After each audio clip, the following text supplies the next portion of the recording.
Everyone. Students, हमने अपनी last class में चैप्टर नंबर 3 का हाफ पार्ट कंप्लीट कर लिया था। अब बारी है आगे के पार्ट की। ठीक है, तो चलिए हम स्टार्ट करते हैं। अच्छा, पिछली क्लास में हमने ये पढ़ा था कि क्लास थर्ड को 4 ग्रुप में डिवाइड किया गया है। ठीक है, और हर एक ग्रुप जो है वो अलग अलग टास्क करता है। ठीक है, उनको हर अलग अलग रिस्पॉन्सिबिलिटीज़ दी गई हैं। जैसे सबसे पहला ग्रुप मानव का था। मानव का ग्रुप जो था वो कहाँ गया हुआ था? ब्लाइंड स्कूल गया हुआ था। मतलब ऐसे स्कूल गया हुआ था, मतलब ऐसे बच्चों के साथ ऐसे बच्चों के स्कूल गया हुआ था जो लोग देख नहीं पाते हैं। ठीक है, और उनके लिए उन्होंने बहुत सारी चीज़ें भी लेकर गए थे और बहुत कुछ किया भी था। ठीक है, अब बारी है नेक्स्ट ग्रुप की। नेक्स्ट ग्रुप जो है वो मीरा का ग्रुप है। और मीरा का ग्रुप कहाँ गया हुआ है? ओल्ड एज होम गया हुआ है। ठीक है, ओल्ड एज होम यानी कि बच्चों होता है वृद्धा आश्रम। मतलब ऐसे लोग जहाँ पर ऐसा घर जहाँ पर बुज़ुर्ग लोग रहते हैं, अलग अलग प्लेसेस से आए हुए जो बुज़ुर्ग लोग, ठीक है, जो अपने घर में न रहकर एक दूसरे घर में सब लोग साथ में मिलकर रहते हैं। ठीक है, उनको हम उस घर को हम क्या बोलते हैं? वृद्धा आश्रम। ठीक है, वो लोग अलग अलग लोगों के साथ मिलकर रहते हैं।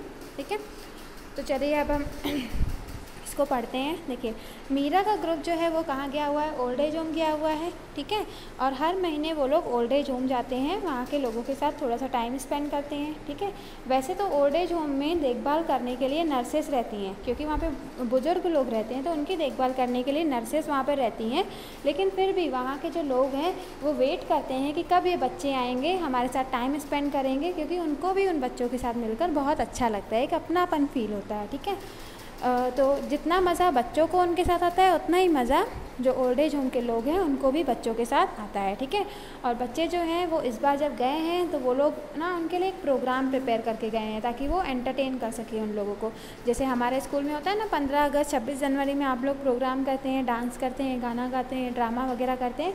सिमिलरली इसी तरीके से इस बार मीरा का ग्रुप उनके लिए एक प्रोग्राम प्रिपेयर करके गया है ताकि वो वहाँ के लोगों को एंटरटेन कर सकें, उनके साथ जो है समय बिता सकें, उनको भी खुश फील करा सकें। ठीक है, उसके अलावा वहाँ जब ये लोग वहाँ पे जाते हैं तो उनसे बहुत सारी बातें करते हैं। ठीक है, उनके साथ बहुत सारी चीज़ें शेयर करते हैं, उनकी बहुत सारी चीज़ें सुनते हैं। जैसे यहाँ पर लिखा हुआ है कि जब वो लोग लास्ट टाइम गए हुए थे ओल्ड एज होम, मतलब पिछली बार जब वो लोग गए हुए थे ओल्ड एज होम, तो वहाँ पे बच्चों ने बहुत सारी स्टोरीज़ उनको रीड करके सुनाई थी, बुजुर्ग लोगों को। ठीक है, और उसके अलावा उनसे बैठ के ढेर सारी बातें की थी और वहाँ के लोगों ने इनसे बहुत सारी चीज़ें अपनी शेयर की थी। ठीक है, और मीरा जो है वो उन सबको बता रही थी कि हम लोग ने यहाँ पे आने से पहले क्या क्या आप लोग के लिए प्रिपेयर किया है, हम लोग क्या क्या चीज़ें लेकर आए हैं आप लोग के लिए। ठीक है, जैसे उसने बताया कि नीतू, जो कि मीरा के ग्रुप की एक लड़की है, नीतू ने वहाँ के लोगों के लिए कुछ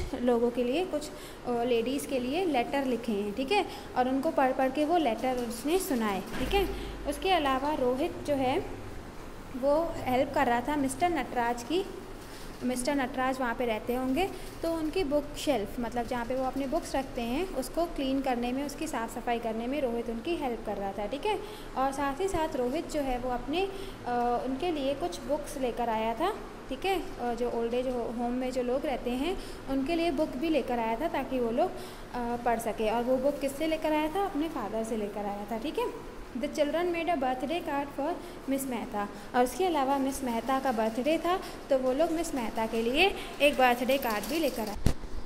तो उन लोग को बच्चों ऐसा करने में बहुत अच्छा फील होता है। मतलब मिसेस मेहता का बर्थडे उन्होंने सेलिब्रेट किया, उनके लिए कार्ड बनाकर लेकर गए थे। ठीक है, और भी बहुत सारी चीज़ें, जैसे कि नीतू ने लेटर्स लिखे। ठीक है, उनके साथ मिल बैठकर बातें करना, उनके साथ समय स्पेंड करना। ठीक है, ये सारी चीज़ें करके उनको बहुत अच्छा लगता है। बच्चों को तो खुशी मिलती ही है, साथ ही साथ जो वहाँ के लोग हैं उनको भी बहुत अच्छा लगता है, और वहाँ के लोगों को खुश देखकर बच्चे और ज़्यादा खुश हो जाते हैं। ठीक है, वही चीज़ मैंने आपको पढ़ाई थी ना कि हमें दूसरों के लिए कुछ करने में जितनी खुशी मिलती है उतनी खुशी अपने लिए भी करने में नहीं मिलती है। ठीक है, giving is a true happiness.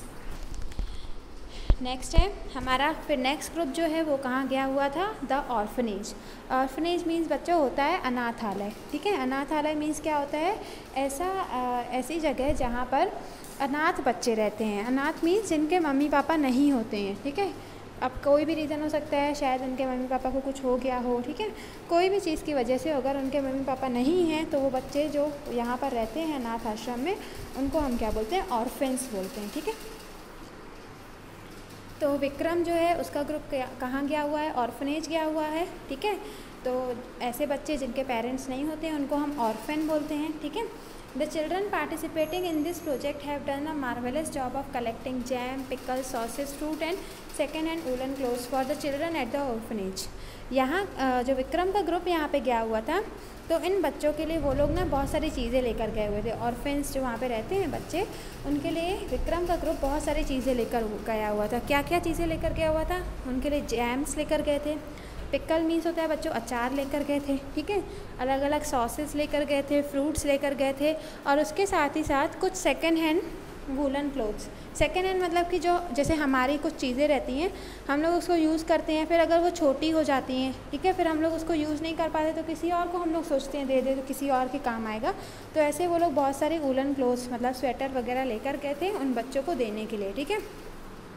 और उन्होंने ये सारी चीज़ें एक बड़े बड़े हैम्पर्स में पैक की हुई थी ताकि वो एक एक बच्चे को दे सके, ठीक है। उसके अलावा this group is looking forward to presenting the children of the orphanage with notebooks and pencil.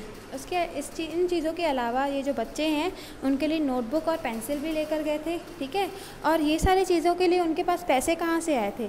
तो बेटा उन लोगों ने क्या किया हुआ था, अपने 2 महीने से अपने जो पॉकेट मनी उनको मिलती थी वो सेव की हुई थी, ताकि हम उस पॉकेट मनी का यूज़ उन बच्चों की हेल्प करने के लिए करें। देखिए कितनी बड़ी बात है कि वो लोग अपनी पॉकेट मनी जो है वो सेव कर रहे हैं दूसरों की हेल्प करने के लिए, जबकि आजकल कोई भी किसी को भी अपनी पॉकेट मनी या अपने पैसे नहीं देता है, और वो लोग अपना खर्चा नहीं कर रहे हैं, अपनी पॉकेट मनी सेव कर रहे हैं ताकि वो लोग ऐसे बच्चों की हेल्प कर सकें, ठीक है। Vikram's group has taken on the task of teaching the orphan children every Monday for an hour after school. Vikram के ग्रुप को टास्क मिला हुआ था कि वो हर मंडे, ठीक है, छुट्टी के बाद 1 घंटा अपने ग्रुप को ले जाएगा और वहाँ पे ऑर्फेंस के साथ वहाँ पे समय बिताएगा, ठीक है। जितना मज़ा विक्रम के ग्रुप को आता है उससे कई ज़्यादा मज़ा जो है वो बच्चों को भी आता है उनके साथ टाइम स्पेंड करके,